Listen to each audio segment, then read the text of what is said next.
What is up, guys? JayFerGaming here and welcome to my classic 80s season on F1 2013. This is the finale. It's the second Italian Grand Prix of the season.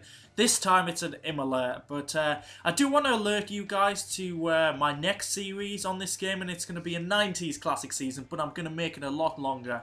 So there's more racing, longer season, it's going to be a lot more enjoyable, so do remember to hit subscribe if you haven't already. And if you are like a loyal subscriber, do go check that one out as well. But in terms of this championship at Imola, we are 25 points behind the championship leader, Nigel Mansell. So we need him to retire and we need to take the victory. So it's very unlikely, especially with this game giving him pole position at absolutely every single round of the season. But hey, we're going to have a great time. I love driving at the Imola circuit. It's not one I've driven on that often recently. Track from the early 2000s, I remember watching it, but I'm looking forward to this. Of course, here we go. Williams on pole, Williams OP, Williams fan club, Codemasters. But Michael Schumacher, we're starting in fourth, so we need to dispatch of Hakkinen and Hill as soon as possible, get close to Mansell, and just hope we can take the victory. So 5 lights, and away we go. We move to the left to cover off Fittipaldi behind us, as we don't seem to be getting a great start compared to the AI. But let's see what we can do to turn one. Hakkinen's got Hill already. We got Fittipaldi up our inside. We get him. But Hill is incredibly slow. He's doing that number 2 driver role again, trying to slow me up. But we go all the way around the outside of him. We get the move done up to P3. And now we need to try and get past the Lotus of Mika Hakkinen just ahead. But this is a track I haven't driven for a long time, so I remember the track layout, but I wasn't sure which gears to go in as we go for dive bomb up the inside into gear 2. Nicely done. That was a brilliant move there. I just have memories of Alonso versus Schumacher down there. Great times. But now we can get our legs on to chase after the Williams of Nigel Mansell. It's a familiar occurrence. Mansell on pole, me starting in like 4th, 5th position, and me trying to chase him down. But it's a very tricky track, very technical. And yeah, just getting used to it. But our first lap was actually pretty good, and we closed down Mansell very quickly. The gap is down to half a second. We seem to have a straight line speed advantage. As you can see with the slipstream, we're getting very close. Later on the brakes, we just avoided the back of him, so luckily no contact. But of course on this game, the damage model isn't as sensitive as it is, say, on F1 2016. So if you hit the back of a car ahead, you're not going to get any damage. You're really going to have to pile drive the wall.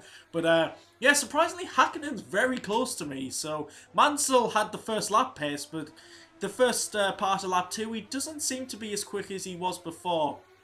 So if we can get past him, you'd think we might have a great shot of taking the victory here. But oh god, he's very slow on the apex there. We nearly hit the back of him, nearly lost the back end as well. So we're giving Hakkinen behind us some opportunities. This is a very tricky corner because it's a fast right-hander into it's quite a heavy braking zone, really, come down from like gear 5 to gear 3.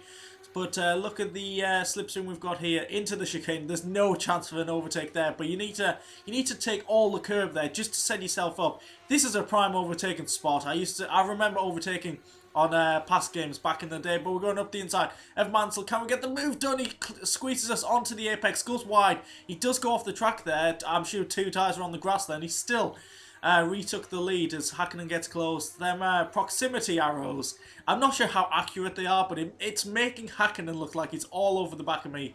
Very tricky final chicane there, taking all the curve, but still we can't get past Nigel Mansell there. For anything, Hakkinen's getting closer to us, but with the slipstream we always have the chance. This time, look at the speed we've got into turn 1, late on the brakes, and we've got it done. We corner cut a little bit. Hakkinen sets a fast lap of the race, which shows how slow me and Mansell are really going. Mansell is seriously holding me up.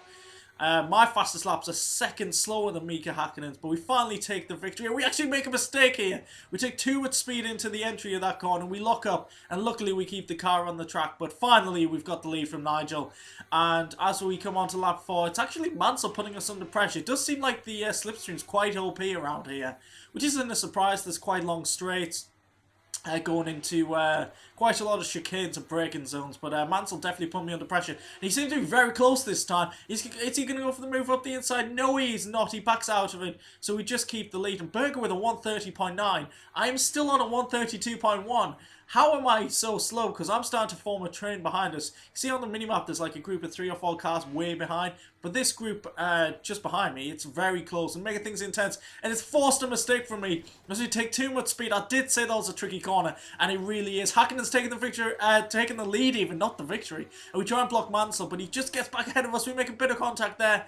as I was saying about the damage model, that would have been a damage front wing on F1 2016, but Mansell's got the second position, so he's got the advantage. It doesn't look like we're going to be able to take the title, but we need some pride back as we barge past side-by-side tyre-to-tyre action, and we've made more contact with Mansell, and he's gone off there. We've taken the position, and we've been given a penalty.